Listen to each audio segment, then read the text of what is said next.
ಇವತ್ತು ನಮ್ಮ ತುಮಕೂರು ಗ್ರಾಮಾಂತರ ಕ್ಷೇತ್ರದ ಕಾಂದೇನಹಳ್ಳಿನಲ್ಲಿ ನಾವು ಇದ್ದೀವಿ. ಇವತ್ತು ಪ್ರಗತಿಪರ ರೈತರಾಗಿರ್ತಕ್ಕಂಥ ಜಿಲಾನ್ ರವರನ್ನ ನಾವು ಮಾತಾಡ್ತಾ ಇದ್ವಿ. ಅವರು 6 ಎಕರೆ ಕೃಷಿ ಭೂಮಿಯನ್ನ ಇಟ್ಟುಕೊಂಡು ವಿವಿಧ ಬೆಳೆಗಳನ್ನ ಬೆಳೀತಾ ಇದ್ದಾರೆ. ಈ ಕೃಷಿಯಿಂದ ಏನೇನು ಲಾಭ ಆಗ್ತದೆ, ಎಷ್ಟು ಶ್ರಮ ಇದೆ ಅನ್ನೋದನ್ನ ಅವ್ರ ಕೈಯಿಂದನೇ ಮಾತಾಡ್ಸೋಣ. ಸರ್ ನಮಸ್ಕಾರ, ದಯಮಾಡಿ ಮಾಹಿತಿಯನ್ನ ನೀಡಬೇಕು. ಹೇಳಿ ಸರ್, ಎಷ್ಟು ಎಕರೆ ಜಮೀನು ಇದೆ ಸರ್? ಸರ್ ಇದು ಟೋಟಲ್ 6 ಎಕರೆ ಇದೆ ಸರ್. 6 ಎಕರೆ. ಮೂಲತಃ ನೀವು ವ್ಯವಸಾಯಗಾರರು, ನಿಮ್ ತಂದೆಯವರು ವ್ಯವಸಾಯಗಾರಲ್ವಾ? ತಾತ ವ್ಯವಸಾಯಗಾರರು, ವ್ಯವಸಾಯಗಾರರು. ಅವ್ರ ವ್ಯವಸಾಯನೇ ನಾವು ಅದೇ ನಡ್ಸ್ಕೊಂಡ್ ಬರ್ತಾ ಇದೀವಿ. ನಮಗೂ ಇದರಲ್ಲಿ ಒಂದು ಆಸೆ ಅನ್ನೋದು ಭೂಮಿಯಲ್ಲಿ ಬೆಳಿಬೇಕು ಅಂತ ಒಂದು ತುಂಬಾ ಆಸಕ್ತಿ ಇದೆ. ವ್ಯವಸಾಯವನ್ನ ತುಂಬಾ ಗಂಭೀರವಾಗಿ ತಗೋಬೇಕು ಅಂತ ಆಸೆ ಇದೆ. ಬಿಡಬಾರ್ದು, ಬಿಡಬಾರ್ದು ವ್ಯವಸಾಯ. ಯಾಕಂದ್ರೆ ನಿಮ್ ತಂದೆಯವರು ತುಂಬಾ ಕಷ್ಟಪಟ್ಟು ಈ ಭೂಮಿನ ಬೆಳೆಸಿರ್ತಾರೆ ಅಲ್ವಾ? ವ್ಯವಸಾಯವನ್ನ ತುಂಬಾ ಗಂಭೀರವಾಗಿ ತಗೊಂತಾರೆ, ಉಳಿಸ್ಕೊಂಡಿದ್ದಾರೆ. ಬೆಳೆದಿಲ್ಲ, ನಾವು ಒಂದು ಬೆಳೆ ಬೆಳಿಬೇಕು. ಏನೇನು ಹಾಕಿದೆ ಸರ್ ನಿಮ್ಗೆ? ಸರ್ ಈಗ 6 ಎಕರೆಯಲ್ಲಿ, ಈಗ ಇಲ್ಲಿ 3 ಎಕರೆಯಲ್ಲಿ ತೆಂಗು, ಆಮೇಲೆ ಪರಂಗೆ, ಬೀನ್ಸ್. ಸರ್ ಈಗ ಸೊಪ್ಪು ಹಾಕ್ತಾ ಇದೀವಿ, ಮಧ್ಯ ಚೆಂಡು ಹೂವು ಹಾಕ್ಸ್ತಾ ಇದೀವಿ. ಏನು ಅಂದ್ರೆ ಒಂದ್ ಬೆಳಿಬೇಕು, ಒಂದ್ ಇದ್ ಮಾಡ್ಬೇಕು ಅಂತ ಒಂದು ಇದಿದೆ. ಕಷ್ಟಪಟ್ಟು ನಮಗೆ ಫಲ ಕೊಟ್ಟೆ ಕೊಡುತ್ತೆ ಸರ್. ಭೂಮಿ ಜೊತೆ ಅವಿನಾಭಾವ ಸಂಬಂಧ ಇಟ್ಕೊಂಡಿರೋರು ಭೂಮಿ ಯಾವತ್ತೂ ದುಪ್ಪಟ್ಟು ಮಾಡುತ್ತೆ ಸರ್. ಅದು ಮಾಡಲ್ಲ ಸರ್, ಮಾಡಲ್ಲ ದುಪ್ಪಟ್ಟು ಮಾಡಲ್ಲ. ಯಾಕೆ ಹೆಂಗೆ ಹೇಳ್ತೀರಾ? ಅದೃಷ್ಟ ಬಂದ್ರೆ ಏನಿಲ್ಲ ಒಂದು ಮಳೆ ಒಂದು ಬಂದ್ಬಿಟ್ರೆ ಸಕಾಲಕ್ಕೆ ಮಳೆ ಮಳೆ ಬರ್ಬೇಕು ಅಲ್ವಾ? ನೀವು ಹಾಕಿದ್ದ ಬಂಡವಾಳಕ್ಕೆ ವಾಪಸ್ ಬರ್ಬೇಕಲ್ವಾ? ಅಂದ್ರೆ ಬರ್ತೈತೆ ಅಂದ್ರೆ ಅದರಲ್ಲಿ ಭೂಮಿಯಲ್ಲಿ ಒಂದೊಂದ್ ಟೈಮ್ ಲಾಸ್ ಆಗ್ತದೆ. ಲಾಭ ಬರಲ್ಲ. ಅದೇ ಹೇಳಿದ್ದೆ ನಾನು ಅಲ್ವಾ? ಈಗ ರಾಗಿ ಬೆಳೆ ಬರುತ್ತೆ ಭೂಮಿಗೆ ಮೇಲೆ ಅಲ್ವಾ? ಈಗ ರಾಗಿ ಬೆಳೆ ಬರುತ್ತೆ, ಅದ್ರ ಜೊತೆ ಹುಲ್ಲು ಬರುತ್ತಲ್ಲ ಸರ್. ಹಾಗಾಗಿ ಅದೇ ದುಪ್ಪಟ್ಟದ ಅದೇ ಹೇಳಿದ್ ನಾನು ಅಲ್ವಾ? ಏನ್ ಹೇಳಿ, ಭೂಮಿಯಲ್ಲಿ ಲಾಸು ಆದಾಯ ಎರಡು. ಏನಾಗಿದೆ ಗೊತ್ತಾ ಜಿಲ್ಲಾನೀಗ? ಈಗ ಕರೋನಾ ಬಂದ್ಮೇಲೆ ಎಲ್ಲಾ ನಗರ ಮುಖ ಮಾಡ್ಕೊಂಡಿದ್ರು. ಈಗ ಹಳ್ಳಿ ಮುಖ ಮಾಡಿದಾರೆ. ಈಗ ಹಳ್ಳಿಗೆ ಬಂದು ಈಗ ಎಷ್ಟೋ ಜನ ಸುಮಾರು ಎಕರೆಗಳನ್ನ ಬಿಟ್ಟು ಹೋಗ್ಬಿಟ್ಟಿದ್ರು. ಈಗ ಬಿಟ್ಟು ಹೋಗಿದ್ರು. ಈಗ ಜಮೀನ್ ಅಭಿವೃದ್ಧಿ ಮಾಡ್ತಿದ್ದಾರೆ. ಆಮೇಲೆ ಹಳ್ಳಿ ಕಡೆ ಜನಸಂಖ್ಯೆ ಜಾಸ್ತಿ ಆಗಿದೆ ಅಲ್ವಾ? ಗೊತ್ತಾಗ್ಬಿಡ್ತು ಈಗ ನಗರ ಯಾವತ್ತೂ ನಮಗೆ ಸುರಕ್ಷಿತವಿಲ್ಲ ಅಂತ ಗೊತ್ತಾಗ್ಬಿಡ್ತು ಈಗ ಅಲ್ವಾ? ಇನ್ನೂ ಒಂದು ಸಾರಿ ಇಲ್ಲಿ ಭೂಮಿಯಲ್ಲಿ ಲಾಭ ಬರ್ತೈತೆ ಅಂತ ಮಾಡ್ಬೇಕು ಅಂತ ಏನಿಲ್ಲ. ಲಾಭ ಬರೋದೇದೋ ಲಾಭ ಬಿಡ್ತೈತೋ ಮಾಡ್ಬೇಕು. ಅದೇ ವ್ಯವಸಾಯದ ಬದುಕೆ ಅಲ್ವಾ ಸರ್? ವ್ಯವಸಾಯದ ಬದುಕರು ಏನ್ ಮಾಡ್ತಾರೆ, ರೈತರು ಏನ್ ಮಾಡ್ತಾರೆ ಗೊತ್ತಾ? ಮಳೆ ಬಂತು ಅಂದ್ರೆ ತಾಕು ಅವರು ಹೋಗ್ತಾರಲ್ವಾ? ರೈತರು ಇದ್ರೆ ಅಲ್ವಾ ಅಡಿಕೆ 8 ಅಡಿ ಇಟ್ಟಿದ್ರಿ ಸರ್? ರೈತರು ಇಲ್ಲ, 8 ಅಡಿ ಇಕ್ಸಿದೀವಿ. 8 ಅಡಿ ಅಂದ್ರೆ ಮಧ್ಯೆ ಎಲ್ಲ ಏನಾದ್ರು ಕೃಷಿ ಬೆಳೆಯನ್ನು ಬೆಳಿಬಹುದು ಅನ್ನೋ ಒಂದು ಅನುಭವ. ಮತ್ತೆ ನೀವು ಟ್ರ್ಯಾಕ್ಟರ್ನೆಲ್ಲ ಚೆನ್ನಾಗಿ ಓಡಿಸ್ಬೋದು, ಉಳುಮೆ ಮಾಡ್ಬೋದು, ಗಾಡಿ ಹೋಗ್ತದೆ ಅಲ್ವಾ? ಉಳುಮೆ ಮಾಡ್ಬೋದು ಅನ್ನೋದ್ರಿಂದ 8 ಅಡಿಗೆ ಇಟ್ಟಿದ್ದೀರಿ. ಪಪ್ಪಾಯಿ ಅಷ್ಟೇ ಅಲ್ವಾ? ಮಧ್ಯೆ ಹಾಕಿದಿರಿ. ಈಗ ಯಾವ್ದೆಲ್ಲಾರು ಒಂದು ಲಾಭ ಬಂದೇ ಬರ್ತದೆ.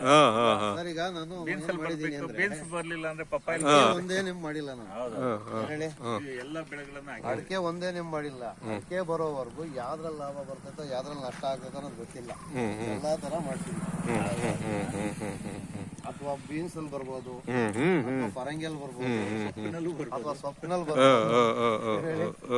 ಅದಕ್ಕೆ ವಿವಿಧ ಬೆಳೆಗಳನ್ನ ಹಾಕಿದಿರಿ.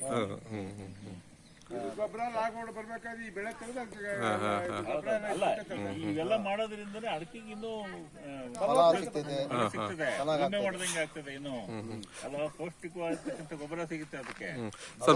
ಸರ್ ಬೋರ್ ಹಾಕ್ಸಿದ್ದೀರಾ ಸರ್? ಸರ್ 2 ಬೋರ್ ಇದೆ. 2 ಬೋರ್ ಇದೆಯಾ? ಎಷ್ಟು ಇಂಚು ನೀರು ಬಂದಿದೆ ಸರ್? ಒಂದ್ ಬೋರಲ್ಲಿ 670 ಅಡಿ ಆಯ್ತು ಸರ್. 4 ಇಂಚು ಸಿಕ್ಕಿತ್ತು. ಹೌದಾ? ಒಂದ್ ಬೋರಲ್ಲಿ 800 ಅಡಿ ಆಗಿದೆ. ಅದ್ರಲ್ಲಿ ಒಂದ್ 3 ಇಂಚು ಬರ್ತದೆ. ನೋಡಿದೆ ಬಾವಿ ಶೂಟ್ ಮಾಡ್ಕೊಂಡಿದ್ದೀನಿ. ಅಂದ್ರೆ ನೀವು ಆಧುನಿಕವಾಗಿ ಯೋಚನೆ ಮಾಡಿಕೊಂಡು ಕೃಷಿ ಕಡೆ ನೀವು ಒಳ್ಳೆ ಗಮನ ಹರಿಸಿದ್ರೆ ನಿಜವಾಗ್ಲೂ ಒಳ್ಳೆ ಸಮೃದ್ಧವಾದ ಬೆಳೆ ತೆಗಿಬೋದು ಸರ್. ಬದುಕನ್ನು ಹಸನು ಮಾಡ್ಕೋಬಹುದು. ಇನ್ನೊಂದು ಸರ್, ಭೂಮಿಯಲ್ಲಿ ರೈತ ಲಾಸ್ ಆಗ್ತಾನಲ್ಲ, ಭೂಮಿ ತಾಯಿ ಒಂದ್ ಟೈಮ್ ಯಾವಾಗ್ಲೂ ಬಂಜ ಆಗ್ತಾಳೆ, ಎಲ್ಲಾ ಟೈಮು ಬಂಜ. ಇದು ಒಳ್ಳೆ ಮಾತಿದು, ಇದು ಒಳ್ಳೆ ಮಾತಿದು, ಒಳ್ಳೆ ಮಾತಿದು ತುಂಬಾ. ಕೈ ಕೆಸರು ಮಾಡ್ಕೊಳ್ಳಿಲ್ಲ ಅಂತಂದ್ರೆ ಲಾಭ ಹೆಂಗ್ ನೋಡಕ್ಕೆ ಅಲ್ವಾ? ನಾವು ಮನೆಗ್ ಮಕ್ಳಿಗೆ ಹೆಂಗ್ ನೋಡ್ತೀವಿ ಆ ತರ ಭೂಮಿಗೆ ನೋಡ್ತೀವಿ, ನಮ್ಗೆ ಅಲ್ವಾ? ಸಾಥ್ ಕೊಡ್ತಾಳೆ ಅಲ್ವಾ? ಯಾಕಂದ್ರೆ ಈಗ ನಿಮ್ಮ ತಂದೆ ತಾಯಿರು ಆತರ ಮಾಡ್ಕೊಂಡು ಹೋಗಿದಾರಲ್ಲ ಸರ್, ಅಲ್ವಾ? ಅವರೆಲ್ಲ ಈ ಭೂಮಿ ಜೊತೆ ಅವಿನಾಭಾವ ಸಂಬಂಧ ಇಟ್ಕೊಂಡು, ಭೂಮಿನ ಪ್ರೀತಿ ಮಾಡ್ಕೊಂಡು, ಭೂಮಿ ಜೊತೆ ಯಾವತ್ತೂ ಜೊತೆ ಇದಾರೆ ಅವರು, ಅಲ್ವಾ? ಹಂಗಾಗಿ ಅವ್ರು ಹಳ್ಳಿ ಬಿಟ್ಟು ಹೋಗಿಲ್ಲ, ಅವರು ಹಳ್ಳಿ ಬಿಟ್ಟು ನಗರಕ್ಕೆ ಹೋಗಿಲ್ಲ, ಅವರು ಹಳ್ಳಿಲೇ ಮಾಡ್ಬೇಕು, ನಾವೇನಾದ್ರು ಸಾಧನೆ ಮಾಡ್ಬೇಕು ಅನ್ನೋ ಒಂದು ಮಟ್ಟದಲ್ಲಿ. ಪಪ್ಪಾಯಿ ಎಷ್ಟು ವರ್ಷಕ್ಕೆ ಫಸಲು ಸರ್? ಇದು 1 ವರ್ಷಕ್ಕೆ ಬರ್ತೈತೆ. 1 ವರ್ಷಕ್ಕೆ. ಇದು ಎಷ್ಟು ವರ್ಷದ ಗಿಡ ಇದೆಲ್ಲ? ಇದಾಲೆ ಒಂದು 4 ತಿಂಗಳು ಗಿಡ. 4 ತಿಂಗಳು. ಎಲ್ಲಿ ಫಾರಂ ನಲ್ಲಿ ತಂದ್ರ ನೀವು? ಸಿರಾ ಫಾರ್ಮ್. ಒಂದು ಗಿಡಕ್ಕೆ ಎಷ್ಟು ಇತ್ತು ಸರ್ ಖರ್ಚು? ಒಂದು ಗಿಡ ಬಂದು ಸರ್ 15 ರೂಪಾಯಿ ಕೊಡಿ. 15. ಒಳ್ಳೆ ತಳಿ ಅಂತ ತಳಿ. ತೆಂಗಿನ ಗಿಡ ಎಷ್ಟಿದೆ ಸರ್? ತೆಂಗಿನ ಗಿಡ ಎಲ್ಲ ಒಂದು 100 ಬರ್ತದೆ ಸರ್. ಅಡಿಕೆ ಗಿಡ? ಅಡಿಕೆ 1150 ಗಿಡ ಬರ್ತದೆ. 1150. ಹೊಸದಾಗಿ ಹಾಕಿ ಇನ್ನು ಫಲ ಬಿಟ್ಟಿಲ್ಲ? ಇನ್ನ ಇಲ್ಲ ಸರ್. ಇದು ತೆಂಗಿನ ಮರ ಫಲ ಬಿಟ್ಟಿದಾವೆ? ಮರ ಬಿಟ್ಟಿದೆ. ಮಾವಿನ ಮರ ಇದಾವೆ? ಮಾವಿನ ಮರ ಅದೆಷ್ಟು ವರ್ಷ ಆಗಿರ್ಬೇಕು ಸರ್? ಅದು ಸುಮಾರು ಒಂದು 5 ತಲೆ ಆಗಿದೆ ಸರ್. ಓಹೋ, ಶಿವಣ್ಣರೇ, ಮಾವಿನ ಮರ ಎಷ್ಟು ತಲೆ ಆಗಿರ್ಬೋದು ಸರ್? 7ನೇ ತಲೆ ನಾವು. 21. ಅಲ್ವಾ? ಕರೆಕ್ಟ್. ನೀವೇನೇ ಅಲ್ವಾ? ನೀವು ಹೇಳ್ದಂಗೆ ಬಂತಲ್ಲ, 200 ವರ್ಷ ಅಲ್ವಾ? ಅಂದ್ರೆ ವರ್ಷಕ್ಕೆ ಎಷ್ಟು ಲಾಭ ಸಿಗ್ತದೆ ಮಾವಿನಿಂದ? ಸರ್ ಅದು ಮಾವಿಂದು ಇಷ್ಟೇ ಅಂತ ಹೇಳಕ್ ಚೇಣಿ ಕೊಟ್ಟು ಬಿಡ್ತಾರೆ ಅದನ್ನ. ಎಲ್ಲ ಹೂವು ಹೊಡೆದಿದ್ದು ಏನಾಯ್ತು ಅಂದ್ರೆ ಎಲ್ಲ ಬೂದಿರಾಗ ಬಂದು ಈ ಸಲ ಮಳೆ ಬಂದ್ಬಿಡ್ತಲ್ಲ, ಮಳೆ ಬಂದ್ಮೇಲೆ ಈ ಸಲ ಮಾವು ಸ್ವಲ್ಪ ಕೈ ಕೊಡ್ತಿ ಸಲ ಅಂಟಿಸ್ತಾ ಇದೆ.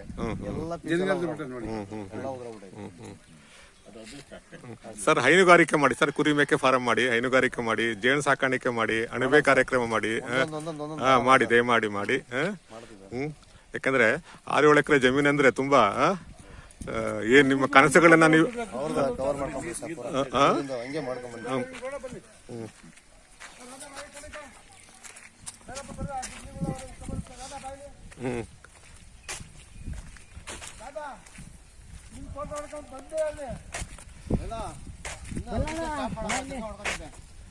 ಇಲ್ಲಿ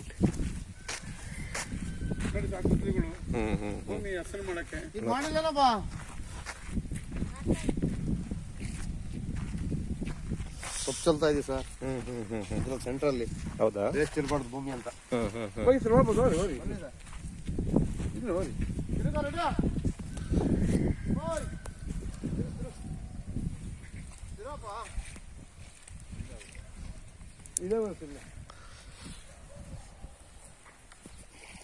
ನೋಡಿ ಯಾವ ಥರ ಮಾಡಿ ನೀರು ಕಟ್ಕೊಂಡು ಹಸಿರು ಮಾಡಿ ಭೂಮಿನೆಲ್ಲ ಕಳೆ ಎಲ್ಲ ತೆಗೆದಾರೆ ನೋಡ್ರಿ ಮನೆಲ್ಲ ರೋಟ್ ಹೊಡಿಸಿ. ಏನಾರ ಒಂದು ಹಾಡು ಹೇಳಿದ್ರೆ ಹೆಂಗಾಗತ್ ಗೊತ್ತಾ?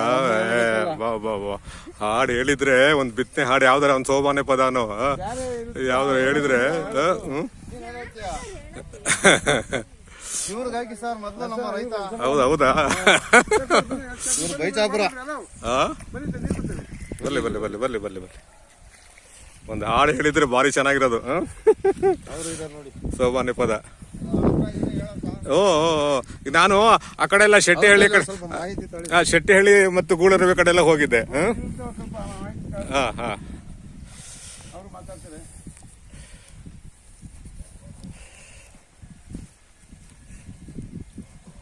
ಸರ್, ನಿಮ್ಮ ಹೆಸರು? ನಮ್ಮ ಹೆಸರು ಬೈಲಪ್ಪ ಅಂತ. ಬೈಲಪ್ಪ ಸರ್. ಏನೇನು ಬೆಳೆಸಕ್ ಪ್ರಯತ್ನ ಪಟ್ಟಿದ್ದೀರಿ ಇಲ್ಲಿ ಈ ಜಮೀನಲ್ಲಿ? ಸರ್, ಇವಾಗ ಚೆಂಡು ಹಾಕಿದಿವಿ, ಉಳ್ಳಿ ಗಿಡ ಹಾಕಿದಿವಿ, ಪಪ್ಪಾಯ ಐತೆ, ಇವಾಗ ಮತ್ತೆ ಇದು ಹೀರೆ ಗಿಡ ಹಾಕ್ತಾ ಇದೀವಿ. ಕಷ್ಟ ಬಿದ್ದು ಮಾಡ್ತಾ ಇದೀವಿ ಸರ್. ಹೌದಲ್ವಾ? ಆರೈಕೆ ಮಾಡ್ತಿದ್ದೀರಾ ಅಲ್ವಾ? ದೇವ್ರು ಕೊಟ್ರೆ. ನೀವು ಮೂಲತಃ ವ್ಯವಸಾಯಗಾರ ಸರ್? ಹೌದು ಸರ್. ಒಳ್ಳೊಳ್ಳೆ ಬೆಳೆ, ವಿಧವಾದ ಬೆಳೆ ಬೆಳೀತಾ ಇದೀರಾ ಸರ್? ಹೌದು ಸರ್, ಬೆಳೀತಾ ಇದೀವಿ. ಇವೆಲ್ಲ ಫಲ ಬರ್ಬೇಕು ಅಂದ್ರೆ ಇನ್ನೊಂದು 5-6 ವರ್ಷ ಕಾಯ್ಬೇಕು ಅಲ್ವಾ? ಅದಕ್ಕೆ ಆರೈಕೆ ಮಾಡಬೇಕು. ಗೊಬ್ಬರ ಎಲ್ಲ ಹಾಕೋಡು ಹಾ ಹಾ ಎಲ್ಲ ಹೊಡಿಬೇಕು ಸರ್, ಎಲ್ಲ ಕೈ ಕೆಲಸ ಮಾಡ್ಬೇಕು. ಮಾಡ್ಬೇಕಲ್ವಾ? ಈ ಸಲ ಮಳೆ ಸಕಾಲಕ್ಕೆ ಮಳೆ ಆಗಿದೆ ಅಲ್ವಾ? ಮಳೆ ಆಗಿದೆ. ಆಮೇಲೆ ಬೋರಲ್ಲಿ ನೀರು ಬೇರೆ ಇರೋದ್ರಿಂದ ಅಲ್ವಾ? ಆಧುನಿಕವಾಗಿ ನಾವೇನೇನ್ ಬೆಳಿಬೇಕು ಅದನ್ನ ಬೆಳಿಬೇಕು ಅಲ್ವಾ? ಈಗ ಹಾಕಿರೋ ಬಂಡವಾಳಕ್ಕೆ ಲಾಭದಾಯಕವಾಗಿ ಬಡ್ಕೋಬೇಕಲ್ಲ ಸರ್, ಆ ತರದಲ್ಲೂ ಮಾಡ್ಬೇಕಲ್ವಾ? ಈಗ ತೆಂಗು ಮತ್ತು ರಾಗಿ ಎಲ್ಲ ಅವು ಬಿಡಿ, ಅವು ಬರ್ತಾವ ಅಲ್ವಾ? ಈಗ ಮಾಮೂಲಿ ಬರ್ತಾವ ಅಲ್ವಾ? ಇನ್ನು ಬೇರೆ ಬೇರೆ ನೀವು ಮಾಡ್ಬೇಕು ಅಂದ್ರೆ ಆ ತರ ಯೋಚನೆ ಮಾಡ್ಬೇಕು ನಾವು. ಆಮೇಲೆ ರೈತರ ಬದುಕು ಅಂದ್ರೆ ಏನ್ ಹೇಳ್ತಾರೆ? ರೈತರ ಬದುಕು ಅಂದ್ರೆ, ವ್ಯವಸಾಯದ ಬದುಕು ಅಂದ್ರೆ ಏನ್ ಹೇಳಕ್ ಇಷ್ಟಪಡ್ತೀರಾ ಸರ್? ಸರ್ ನಮಗೆ ಫ್ಯಾಕ್ಟ್ರಿ ಇದು ಅದು ಇದು ನಮ್ಗೆ ಬರಲ್ಲ. ಬರಲ್ಲ. ಬರೋದಿಲ್ಲ, ಅದು ವಾತಾವರಣ ಸರೋಗಲ್ಲ. ನಮ್ಗೆ ಇಲ್ಲಿ ಗಾಳಿ ವಾತಾವರಣ ಇದು ಚೆನ್ನಾಗಿರ್ತದೆ, ವಾತಾವರಣ ವ್ಯವಸಾಯದಲ್ಲ ಸ್ವತಂತ್ರವಾದ ಬದುಕು, ಒಳ್ಳೆ ಗಾಳಿ, ಒಳ್ಳೆ ಆಮ್ಲಜನಕ ಅಲ್ವಾ? ಯಾವ ರೋಗಗಳು ಬರಲ್ಲ ಅಲ್ವಾ? ನಮ್ಮ ಅಭಿಪ್ರಾಯ ಅಲ್ವಾ?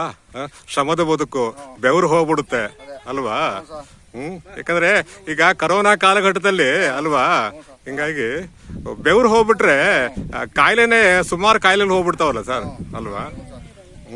ಯಾಕಂದ್ರೆ ನೀವೆಲ್ಲ ಈಗ ನೆಲದ ಜೊತೆ ಸಂಪರ್ಕ ಇಟ್ಕೊಂಡಿರ್ತೀರ ಅಲ್ವಾ? ನಮ್ಮ ಹುಡುಗರೆಲ್ಲ ಹೇಳ್ತಾರೆ ಸರ್, ಬೆಂಗಳೂರಿಗೆ ಬಂದ್ಬಿಡು, ಎಲ್ಲ ಫ್ಯಾಕ್ಟ್ರಿಗೆ ಹೋಗಂತ. ಬೆಂಗಳೂರಿಗೆ ಬರೋದಿಲ್ಲ, ಒಳ್ಳೆ ಇರ್ಬೇಕು, ವ್ಯವಸಾಯ ಮಾಡ್ಕೊಂಡು. ಒಳ್ಳೆ ಮಾತು ಸರ್, ಒಳ್ಳೆ ಮಾತು, ಎಲ್ಲ ಒಳ್ಳೆ ಮಾತು ಸರ್. ಈಗ ನಗರದಿಂದ ಎಲ್ಲ ಹಳ್ಳಿ ಕಡೆ ಮುಖ ಮಾಡ್ತೀರ ಈಗ ಅಲ್ವಾ? ನಗರ ಯಾವತ್ತೂ ಸುರಕ್ಷಿತವಲ್ಲ ಅಂತ ಗೊತ್ತಾಗಿದೆ ಈಗ. ಒಳ್ಳೆ ಮಾಹಿತಿಗಳನ್ನ ಹಂಚಿಕೊಂಡಿ ಸರ್.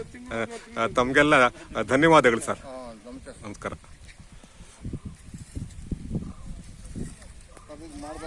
ಅಲ್ವಾ ಸರ್? ಅಲ್ವಾ ಸರ್? ಅಲ್ಲ ಭೂಮಿನ ಉಳುಮೆ ಮಾಡಿದ್ರೆ ಭೂಮಿ ತಾಯಿ ಯಾವತ್ತೂ ಕೈ ಬಿಡಲ್ಲ ಸರ್. ಈಗ ನೋಡಿ, 1 ಕಾಳು ರಾಗಿ ಕಾಳು ಹಾಕಿದ್ರೆ 100 ಕಾಳು ರಾಗಿ ಕಾಳು ಕೊಡುತ್ತೆ ಅಲ್ವಾ? ನೀರು ಬೇಕದು.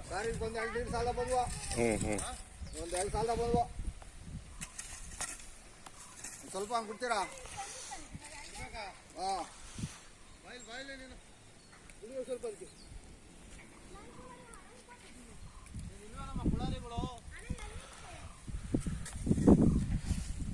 ಸರ್ ಇದಕ್ಕೇನಂತ ಸರ್?